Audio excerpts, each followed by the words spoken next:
Blue Origin launched 6 tourists into space. Prime tests were conducted at the Starbase. Northrop Grumman partners with Firefly and SpaceX to save Antares rocket, launch Cygnus spacecraft. More and more in today's digest.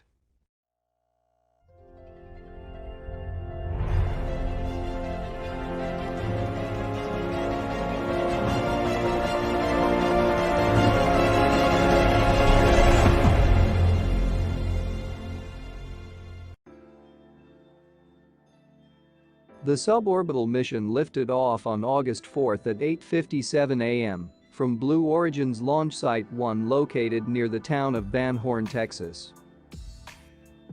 The crew consisted of Kobe Cotton, Mario Ferreira, Vanessa O'Brien, Clint Kelly, Sarah Saberi, and Steve Young. Sarah Saberi becomes the first Egyptian astronaut, and Mario Ferreira becomes the first Portuguese astronaut on NS-22. Colby Cotton, the co-founder of the Dude Perfect YouTube channel, was selected for this mission by an online vote. The capsule then crossed the Kármán line, which is situated at 330,000 feet, 100 kilometers, or 62 miles in altitude. The line was named after the Hungarian-American engineer, Theodor von Kármán, and is generally used to divide aeronautics and astronautics. Once the spacecraft passed above 100 kilometers, the crew met most of the definitions of becoming astronauts. Around a minute later, the drogue chute on the capsule was deployed, which slowed the vehicle. This was followed by the deployment of the 3 main parachutes. At this point, the vehicle was around 3,000 feet in altitude. The capsule then fired retro rockets, similar to the Russian Soyuz, and subsequently touched down in West Texas around 10 minutes after launch.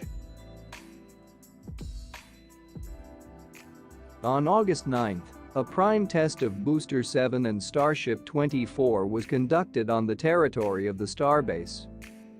Recall that at the end of last week Booster 7 was transported to the orbital launch pad and Starbase for further ground tests. A little less than an hour with Booster 7, a test was conducted to turn on the orientation engines.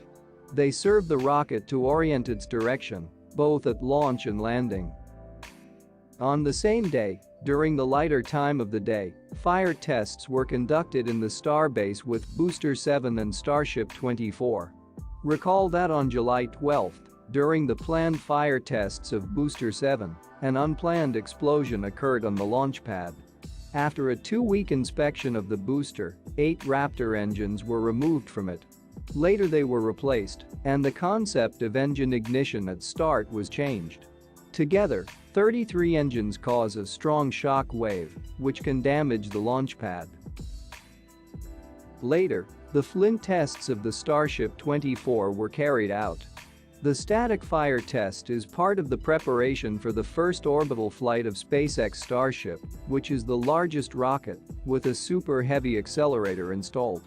It is capable of more than doubling the thrust of the Saturn V. Musk also recently stated that the path to the first orbital test of Starship will not be easy, since explosions and other problems may occur during the tests.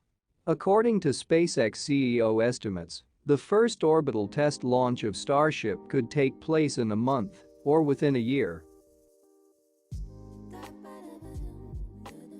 The American company Northrop Grumman has announced a partnership with the startup Firefly Aerospace to develop a fully domestic version of the Antares launch vehicle without the participation of Ukrainian subcontractors and Russian suppliers. We will develop a fully domestic version of our Antares rocket, the Antares 330, for Cygnus Commercial Space Station Supply Services, said Scott Lair, vice president of Northrop Grumman. Roscosmos has stopped supplying RD-180 and RD-181 engines to the U.S. in response to U.S. sanctions. At the end of June, Dmitry Rogozin said that the United States had only 4 RD-181 engines left, with which 2 Cygnus could be launched.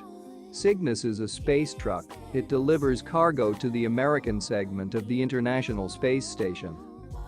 NASA also wants to use Cygnus engines to correct the International Space Station orbit. This issue became especially acute after Russia announced its withdrawal from the project after 2024, and our Progress MS spacecraft are now the only regular means of correcting the orbit of the International Space Station.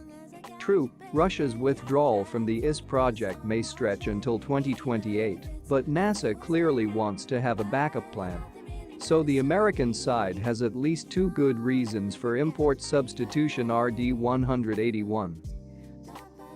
NASA has finally decided on the launch date of the lunar mission. That's what we should expect. NASA has confirmed plans to launch the Artemis 1 mission on August 29.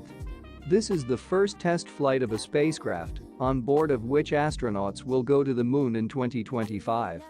During the mission, the first launch of the Block 1 SLS rocket is planned, which will consist of 5-segment solid-fuel rocket boosters, 4 RS-25D liquid rocket engines, and a cryogenic-fueled second stage.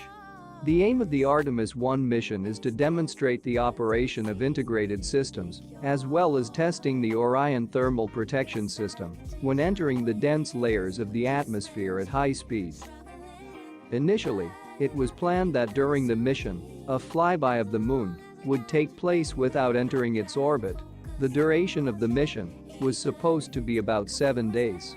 According to the adjusted plans, the mission will take about 3 weeks in space, including 6 days in the retrograde orbit of the moon.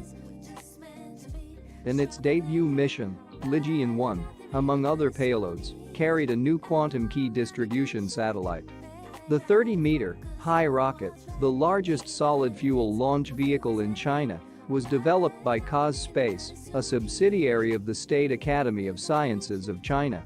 The mission was Space's first launch, but the firm also has plans for larger rockets, as well as the familiar concept of suborbital space tourism. The main payload for the launch was the 640 kg Space New Technology Experimental Satellite opens in New Tab, which carries 15 payloads for science experiments and technology verification. Goals include solar, Earth and infrared observation, and a hyperspectral camera and X-ray telescope are among the instruments. The satellite was developed by the Innovation Academy for Microsatellites under CAUS. Thank you so much for watching the video to the end. The planned date of the video is Friday-Saturday. In the future, the releases will be more informative and better processed. See you soon.